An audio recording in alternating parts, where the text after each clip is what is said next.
Om Namo Bhagavate Vasudevaya.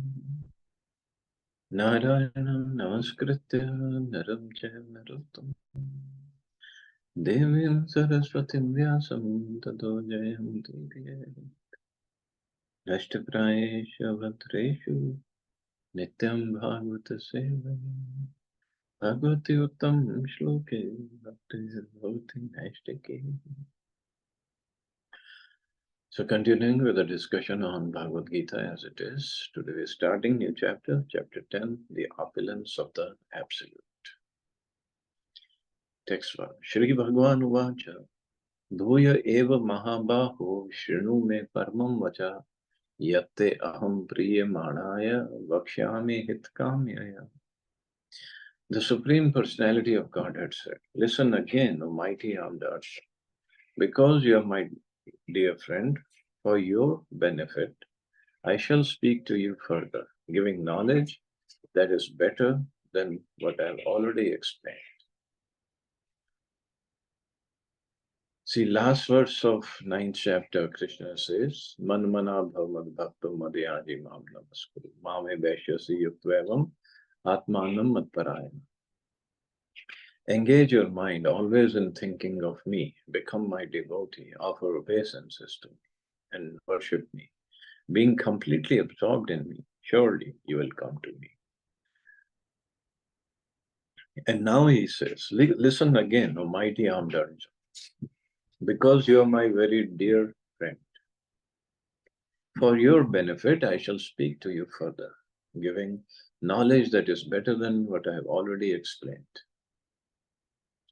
So now, see, he said, think of me, but how to think of him?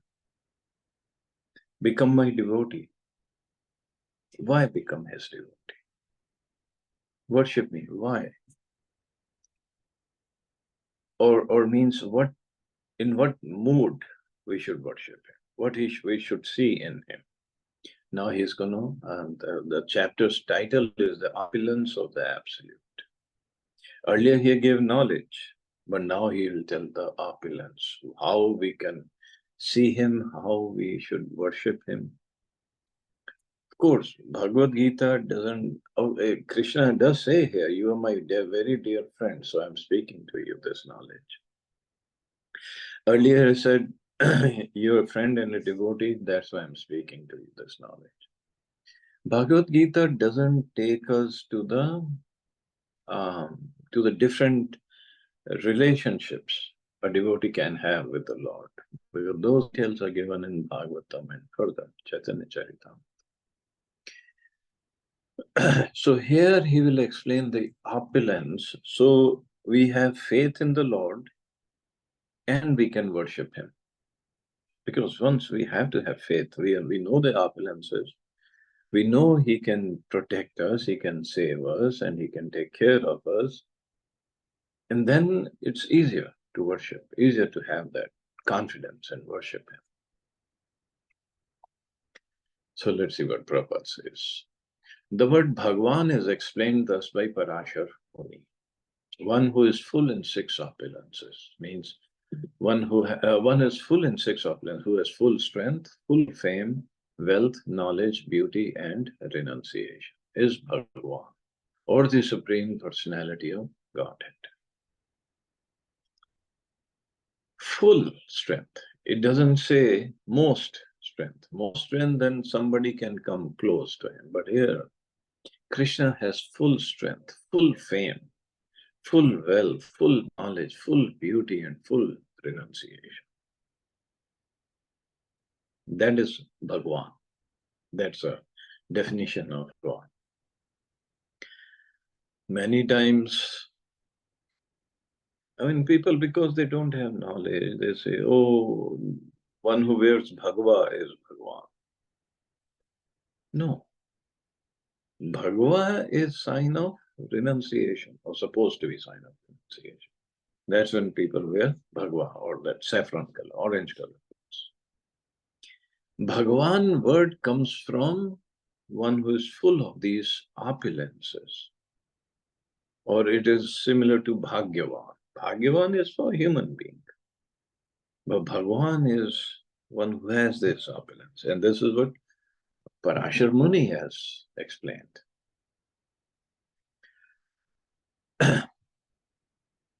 and of course, in Bhagavatam, Krishna is also called Asamordhava, means nobody is equal to him and nobody is better.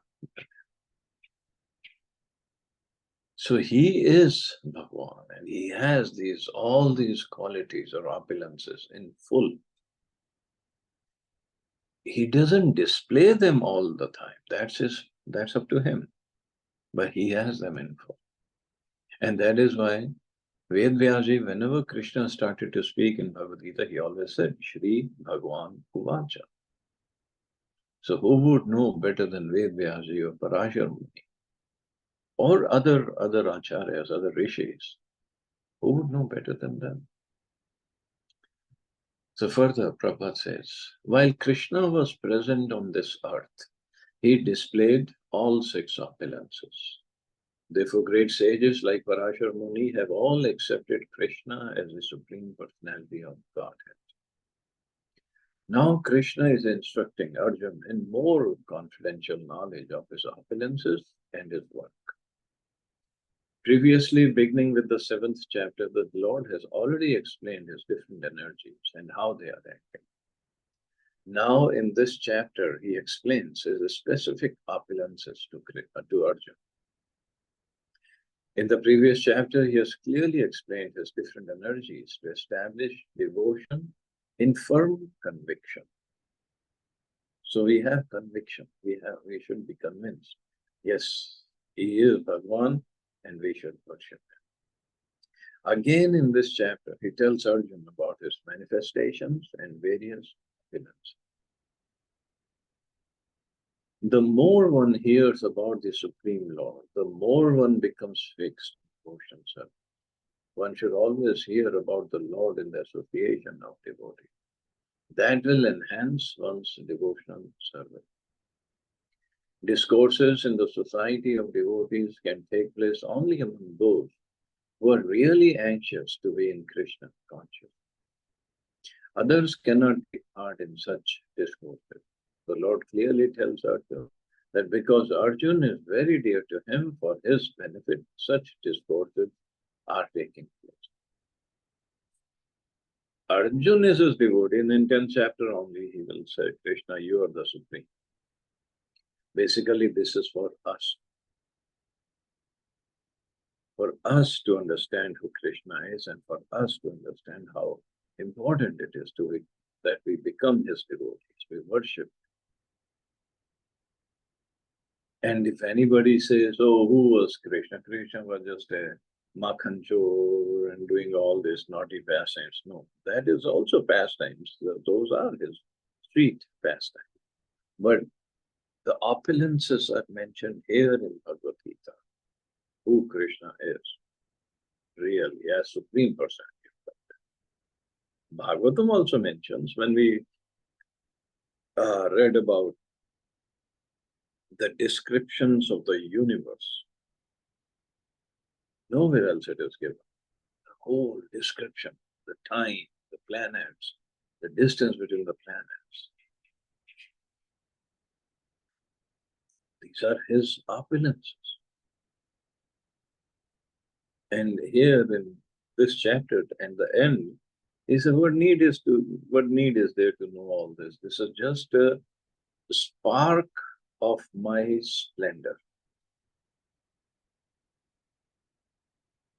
Spark, just a little minute, insignificant spark. What he's going to explain. And what he showed in Bhagavatam. It's just a spark. Insignificant. So we can just extrapolate from here that what must be the opulences of Krishna. We can't understand this. Let's see what he says. First thing he says, Na me vidusur-gana prabhavam na mahachaya aham adirhi devanam maharshinam cha sarvasha. Neither the hosts of demigods nor the great sages know my origin or opulences, for in every respect I am the source of the demigods and sages. Neither the hosts of demigods. Nobody can know him completely. Nobody. As stated in Brahma Samhita, Lord Krishna is the Supreme Lord. No one is greater than him. He is a cause of all causes. Aham Adirhi Devanam. Here he says, Rishina also.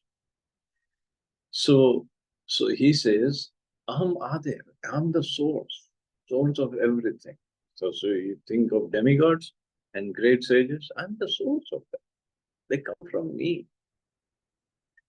Even the demigods and great sages cannot understand Krishna. They can understand neither his name nor his personality. So what's the position of the so-called scholars of this tiny planet?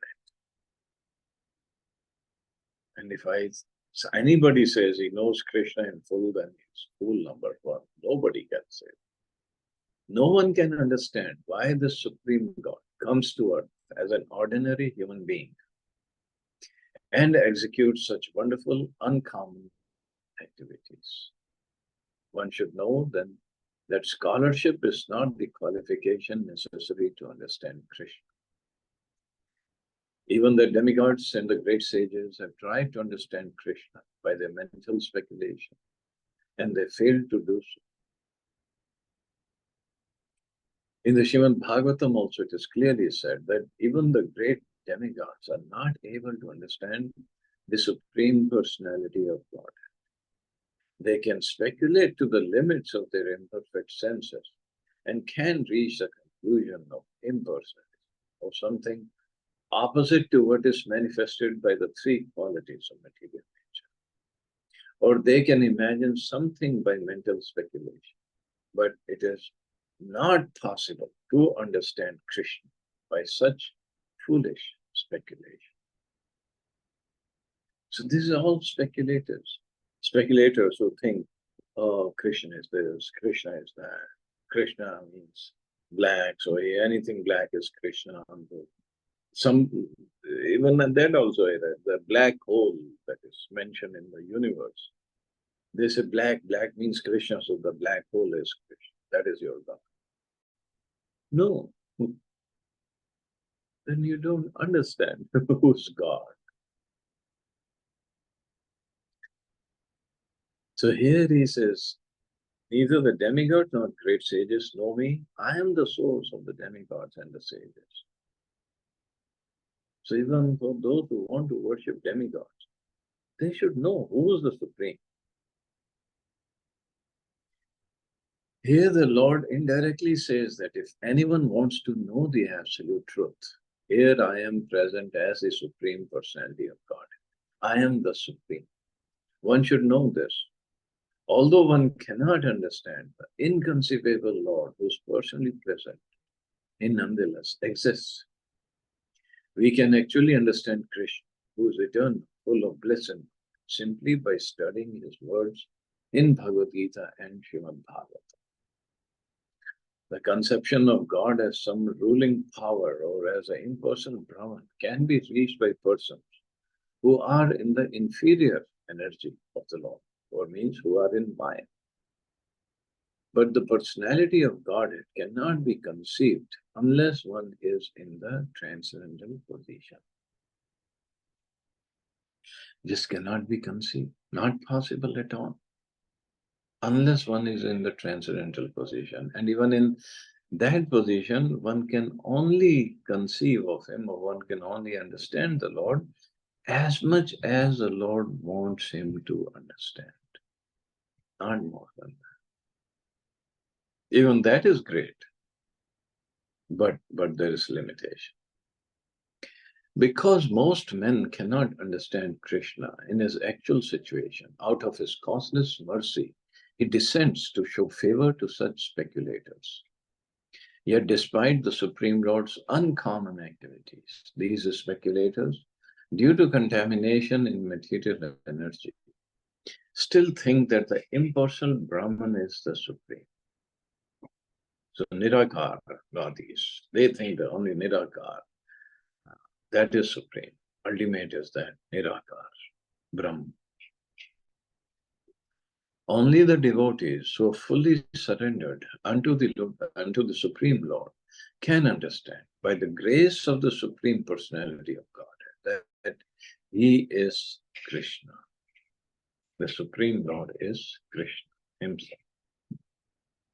The devotees of the Lord do not bother about the impersonal Brahman conception of God. Their faith and devotion bring them to surrender immediately unto the Supreme Lord. And out of the causeless mercy of Krishna, they can understand Krishna. No one else can understand him. So even great sages agree. What is Atma? What is the Supreme? It is He whom we have to worship.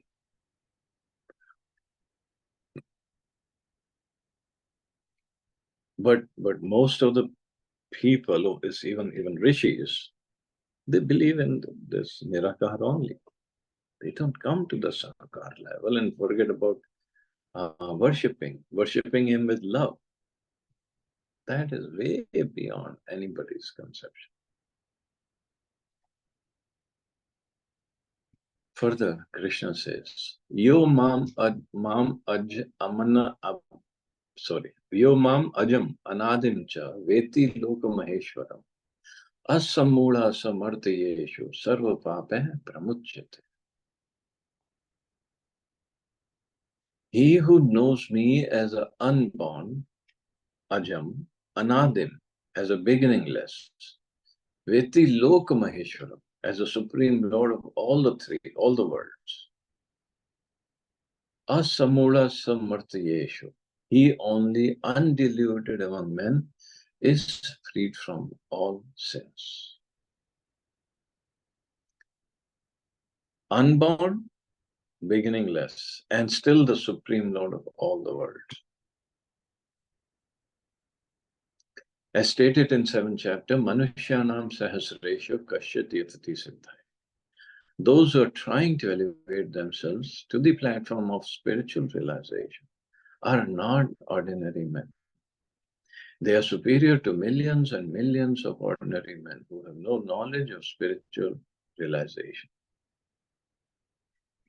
So they are those who are trying to elevate themselves are not ordinary. So we, according to Bhagavad Gita, we are struggling to elevate ourselves spiritually. So definitely so many of people are there. They have no conception. They don't even care for the Supreme. They don't know. They don't even want to know what the goal of life. They're just in complete ignorance. So that's what Prabhupada is saying. They are superior to millions and millions of ordinary men who have no knowledge of spiritual realization.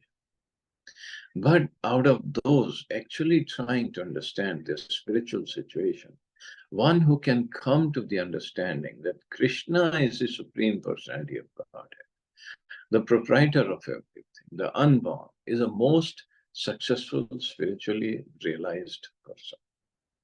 So even if somebody only knows to this much, comes to this understanding, is most successful.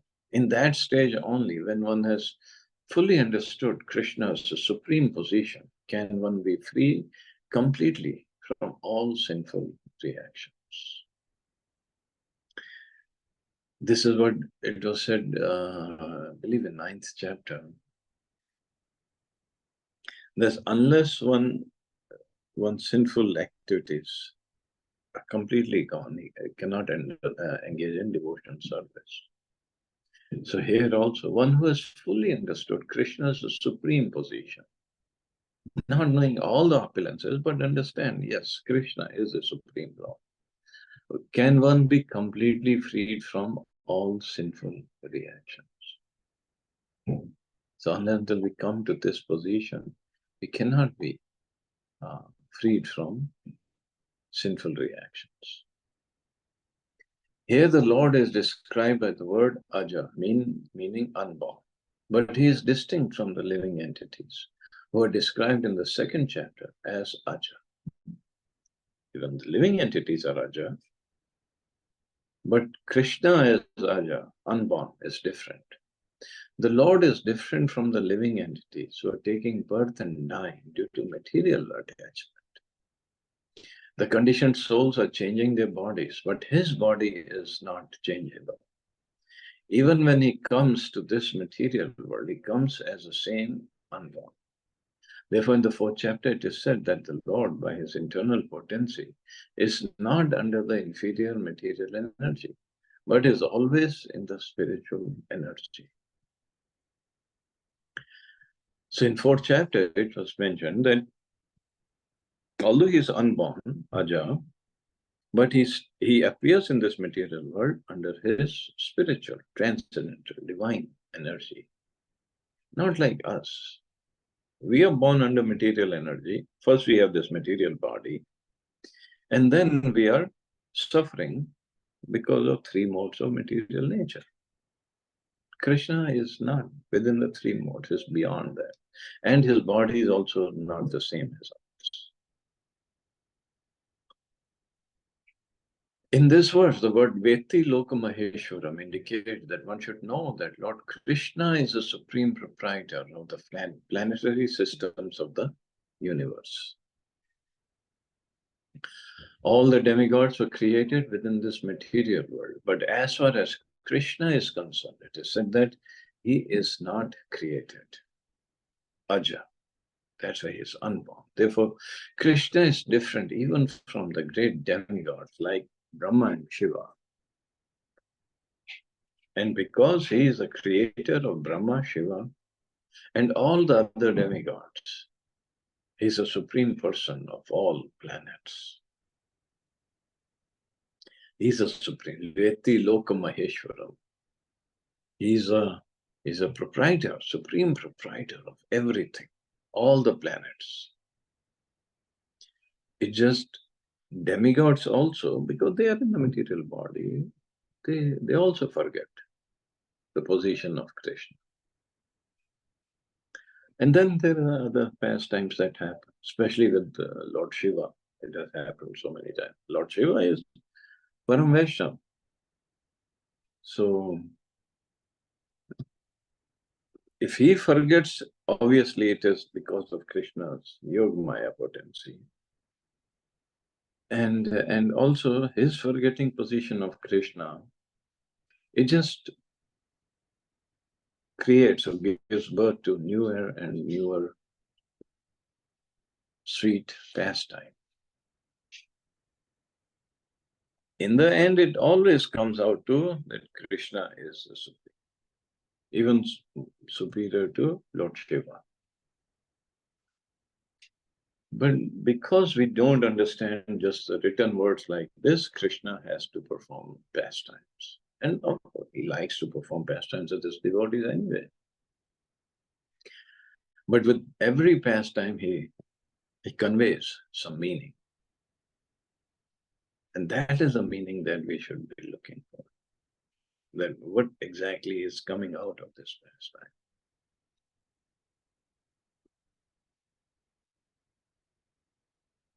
Sri Krishna is therefore different from everything that is created, and anyone who knows him as such immediately becomes liberated from all sinful reactions. One must be liberated from all sinful activities to be in the knowledge of the Supreme Truth, Supreme Lord. Only by devotional service can he be known, and not by any other means, as stated in Bhagavad Gita. Bhaktya Mam Abhijnana. Only by devotional service can. So one should not try to understand Krishna as a human being. As stated previously, only a foolish person thinks him to be a human being. This is again expressed here in a different way. A man who's not foolish, who's intelligent enough to understand the constitutional position of Godhead, is always free from all sinful reactions. If Krishna is known as the son of Devaki, then how can he be unborn? That is also explained in Bhagavatam. When he appeared before Devaki and Vasudeva, or Devaki and Vasudeva, He was not born as an ordinary child. He appeared in his original form, and then he transformed himself into ordinary child. So we studied Krishna when he appeared. He had a head full of hair and he was wearing jewels and crown. And as soon as he appeared, he spoke to Vasudevji and told him about his and Devaki's previous 3 births and what kind of austerities they performed. So definitely he's not an ordinary child like us. Anything done under the direction of Krishna is transcendental. It cannot be contaminated by material reactions, which may be auspicious or inauspicious. The conception that there are things auspicious and inauspicious in the material world is more or less a mental concoction, because there is nothing auspicious in the material world. Why there is nothing auspicious? Why? Because material world means takes us away from Krishna. So everything is inauspicious then. Whether somebody has money or not so much money, is still inauspicious. It's taking us away from Lord. Everything is inauspicious because the very material nature is inauspicious. We simply imagine it to be auspicious. Real auspiciousness depends on activities in Krishna consciousness, in full devotion and service. Therefore, if we at all want our activities to be auspicious, then we should work under the directions of the Supreme Lord. Then everything will be auspicious. Such directions are given in authoritative scriptures such as Srimad Bhagavatam and Bhagavad Gita, or from a bona fide spiritual master. Because a spiritual master is the representative of the Supreme Lord, his direction is directly the direction of the Supreme Lord. The spiritual masters, saintly persons, and scriptures direct in the same way. In Sadhu, Guru, Shastra, they all should direct us towards Krishna. There is no contradiction in these 3 sources. All actions done under such direction are free from the reactions of pious or impious activities of this material world. The transcendental attitude of the devotee in the performance of activities is actually that of renunciation, and this is called sannyas. The transcendental attitude of the devotee in the performance of activities. So, attitude of the devotee while doing the activities. Sannyas doesn't mean no activity. It means activities, but in the right consciousness, right attitude. And then that is actually sannyas. As stated in first verse of 6th chapter of Bhagavad Gita, one who acts as a matter of duty because he has been ordered to do so by the Supreme Lord, and who does not seek shelter in the fruits of his activities, is a true renouncer, sannyasi. Anyone acting under the direction of the Supreme Lord is actually a sannyasi and a yogi, and not the man who has simply taken the dress of a sannyasi or a pseudo yogi. So working under the instructions of the Supreme Lord, under the direction of the Supreme Lord, that is sannyasi. A sannyasi is not known just by the color of his clothes.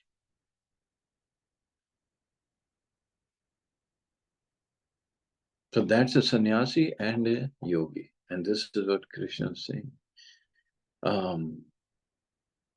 So one who knows me as his unborn, beginningless, he's the one who is only undiluted and is freed from all sinful reactions. So next, there are 2 verses, they're combined and there's a long purport. So I think we can stop here and take this next time. See anybody has any questions or comments?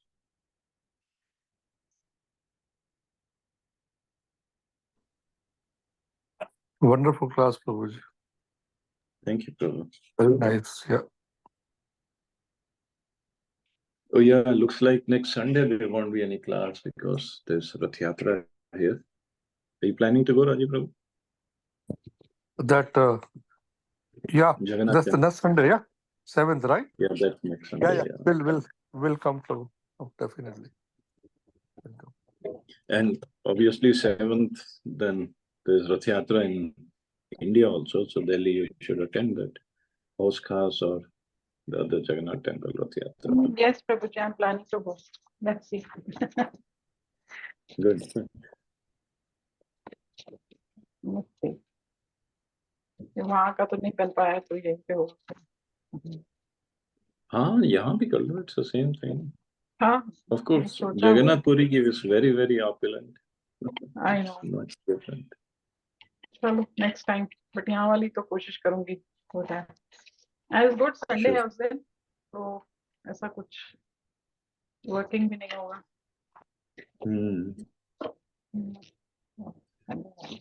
Chalo, you all have a safe and wonderful day. Hare Krishna. Jai Hare Shri Krishna. Ram. Thank you, Prabhuji. Jai Shri Prabhupada.